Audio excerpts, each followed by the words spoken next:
आता भिवंडीच्या दरात मिळणार सर्व प्रकारचे दर्जेदार कपडे अगदी तुमच्या जवळ। Bhiwandi textiles, Neral. Linen, khadi, cotton, special white आणि लग्नासाठी बस्ता, शेरवानी, सूट, जोधपुरी आणि हो ॲक्सेसरीज सुद्धा। भिवंडी टेक्सटाइल्स, तुमच्या विश्वासाचं नवं ठिकाण। शॉप नंबर 1-2, युवराज रेसिडेन्सी, नेरळ कळम रोड, नेरळ येथे। अधिक माहितीसाठी खाली दिलेल्या क्रमांकावर संपर्क करा। कर्जत तालुक्याच्या दुर्गम भागातील पाथरज आदिवासी आश्रमशाळेत 12वी इयत्तेत शिकणाऱ्या विद्यार्थ्यांची युवा सेनेचे उत्तर रायगड जिल्हाध्यक्ष प्रसाद थोरवे यांनी भेट घेऊन चौकशी केली। 2 दिवसांपूर्वी या विद्यार्थ्यांना शाळेच्या मुख्याध्यापकांनी छडीने मारहाण केली होती। शाळेच्या बाथरूममध्ये काही अतरंगी विद्यार्थ्यांनी अग्निशमन सिलेंडर फोडला होता।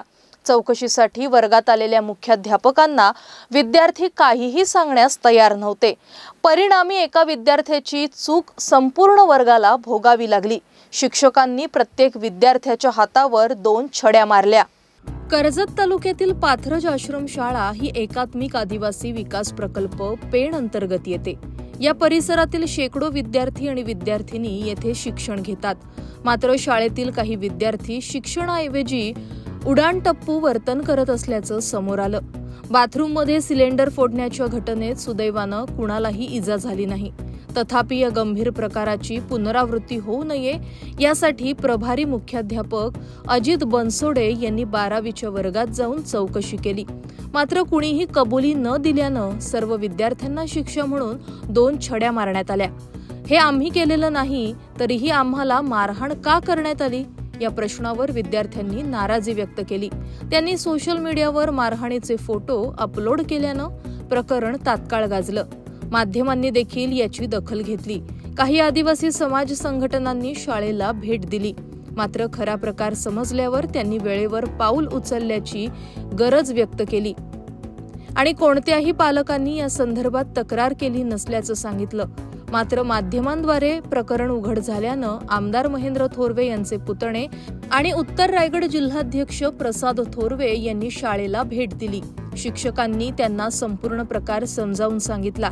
विद्यार्थ्यांना मारहाण करणं चुकीचं असल्याचं मान्य केलं।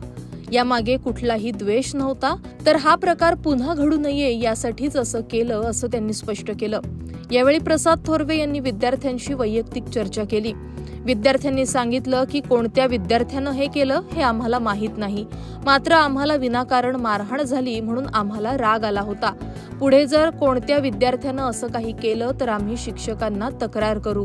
त्यावर थोरवे म्हणाले, तुम्ही येथे शिक्षण घेण्यासाठी आला आहात, काही अडचण असल्यास आम्हाला सांगा।